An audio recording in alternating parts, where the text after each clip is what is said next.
Assalamualaikum warahmatullahi wabarakatuh. Perkenalkan, nama saya Muhammad Farhan Hidayat yang merupakan mahasiswa dari kelas Metodologi Penelitian kelas PR3. Di sini saya akan mempresentasikan mengenai tugas individu tentang pengaruh kemasan ramah lingkungan, kemudian produk ramah lingkungan, dan pemasaran hijau terhadap persepsi serta minat pembelian mahasiswa Universitas Gadjah Mada. Nah, kemudian outline dari presentasi kali ini yang pertama ada bab 1, pendahuluan, kemudian bab 2, landasan teori, dan yang terakhir adalah bab metode penelitian. Nah, latar belakang, Indonesia merupakan salah satu negara penyumbang sampah terbesar di dunia. Hal tersebut dikarenakan konsumsi domestik masyarakat Indonesia yang tergolong tinggi yang melibatkan produk dan kemasan yang tidak ramah lingkungan. Salah satu pihak yang paling bertanggung jawab di sini adalah perusahaan. Seiring perkembangan zaman, masyarakat sudah mulai sadar akan pentingnya untuk menjaga lingkungan. Saat ini, banyak perusahaan telah menerapkan pemasaran hijau dan membuat produk serta kemasan mereka menjadi ramah lingkungan melalui pengenalan fitur produk, proses pembuatan produk, serta kebijakan.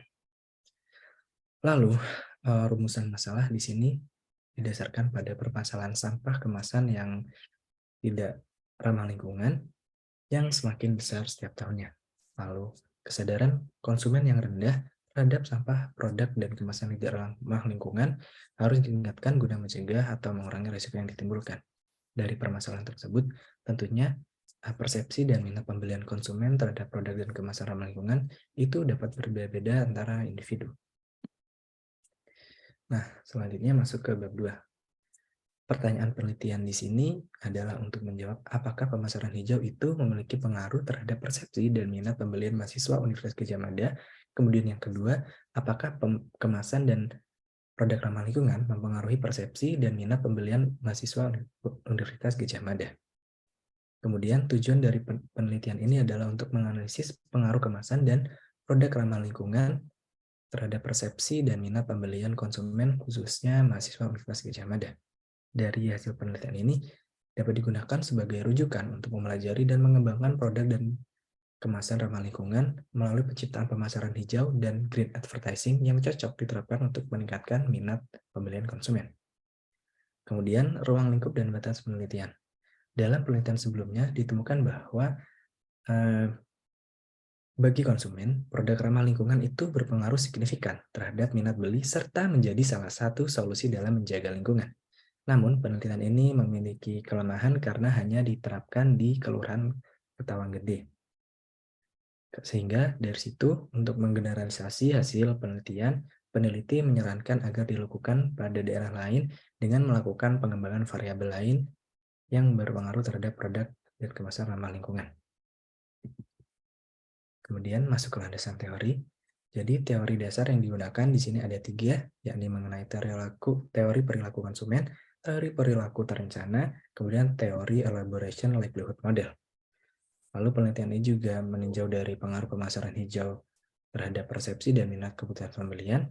Jadi pemasaran hijau merupakan upaya sebuah perusahaan untuk melakukan promosi yang menekankan pada keberlanjutan lingkungan dan manfaatnya bagi alam. Kemudian persepsi konsumen terhadap pemasaran hijau itu dapat meningkatkan minat mereka untuk membeli atau menggunakan produk layanan dari perusahaan tersebut. Kemudian, pengaruh kemasan ramah lingkungan terhadap persepsi dan minat pembelian. Kemasan ramah lingkungan merupakan kemasan yang dirancang untuk mengurangi dampak buruk terhadap kondisi lingkungan, menggunakan bahan daur ulang, pengurangan limbah, efisiensi dalam penggunaan ruang, dan desain yang dapat didaur ulang. Penggunaan kemasan ramah lingkungan dapat memberikan persepsi positif dan juga memberikan manfaat tambahan bagi konsumen. Nah, untuk metode penelitian sendiri, yang pertama strategi atau pendekatan penelitian. Penelitian ini bersifat eksplanatif, kemudian menggunakan metode penelitian kuantitatif dan juga kualitatif, kuantitatif menggunakan survei, dan kualitatif menggunakan wawancara. Kemudian definisi operasional dan pengukuran. Yang pertama ada demografi yang mencakup usia, jenis kelamin, tingkat pendidikan, fakultas, dan jurusan, lalu pendapatan. Lalu juga ada pemasaran hijau, indikator yang digunakan menggunakan pengetahuan responden, sikap responden, dan perilaku pembelian, dan kemasan Dan yang terakhir, kemasan dan produk ramah lingkungan menggunakan indikator keterjangkauan harga kemasan dan produk ramah lingkungan, kemudian persepsi responden terhadap penggunaan bahan daur ulang, dan persepsi responden terhadap kualitas kemasan dan produk ramah lingkungan. Lalu, desain pengambilan sampelnya. Yang pertama, metode pengambilan sampel di sini menggunakan non-probability sampling dengan teknik purposive sampling. Populasinya mencakup seluruh mahasiswa Universitas Gadjah Mada.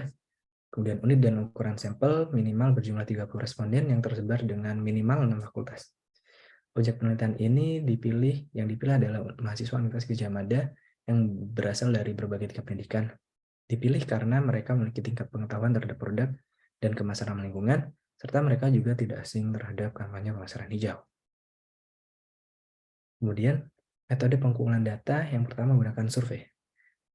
Di sini menggunakan self-administrative survei berupa kuesioner Google Form, yang mana merupakan pendekatan kuantitatif untuk mengumpulkan data primer. Survei tersebut disebarkan melalui platform media sosial.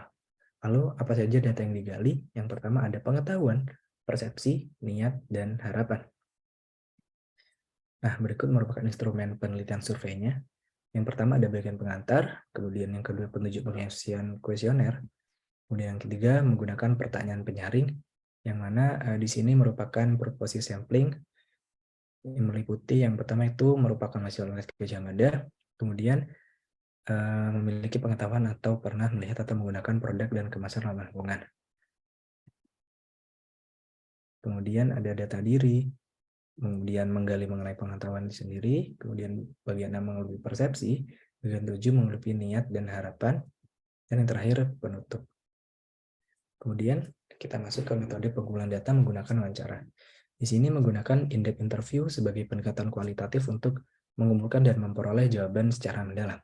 Untuk platform yang digunakan, yakni menggunakan Zoom atau secara luring, kemudian menggunakan wawancara terstruktur untuk menghilangkan variabilitas pertanyaan sehingga dapat menjaga reliabilitas. Nah, data yang digali yang pertama ada pengetahuan, kemudian persepsi, niat dan harapan, dan sikap dan perilaku. Nah, berikut merupakan instrumen penelitian berupa wawancara yang akan saya lakukan.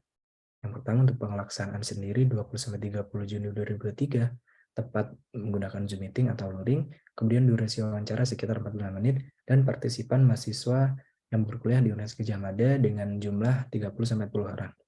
Kemudian pertanyaan wawancara sendiri yang pertama mengenai aspek pengetahuan, kemudian persepsi, niat dan harapan, serta sikap dan perilaku. Dan yang terakhir, metode analisis data apa yang akan digunakan dalam penelitian ini. Yang pertama itu menggunakan uji validitas dan juga uji reliabilitas.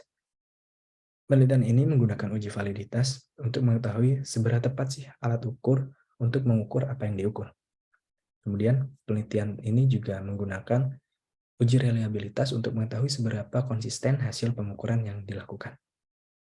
Kemudian yang kedua, peneliti juga menggunakan multivariate GSCA atau Generalized Structure Component Analysis yang merupakan pendekatan multivariat bertujuan untuk memodelkan hubungan kompleks antara beberapa variabel latennya dengan menggunakan teknik analisis berupa faktor, analisis Jarul, dan analisis komponen utama struktural guna memahami struktur hubungan antara variabel yang kompleks dalam kerangka teoritis yang luas. Dan yang terakhir, penelitian ini juga menggunakan analisis deskriptif untuk menggambarkan dan meringkas data secara numerik atau grafis dengan menyajikan karakteristik dasar dari data yang diamati seperti ukuran pusat, dispersi, distribusi, dan pola umum yang terkait dengan variabel yang diamati. Nah, berikut merupakan daftar pustaka yang saya gunakan. Sekian, terima kasih presentasi mengenai tugas individu untuk mata kuliah metodologi penelitian kelas PR3. Wassalamualaikum warahmatullahi wabarakatuh.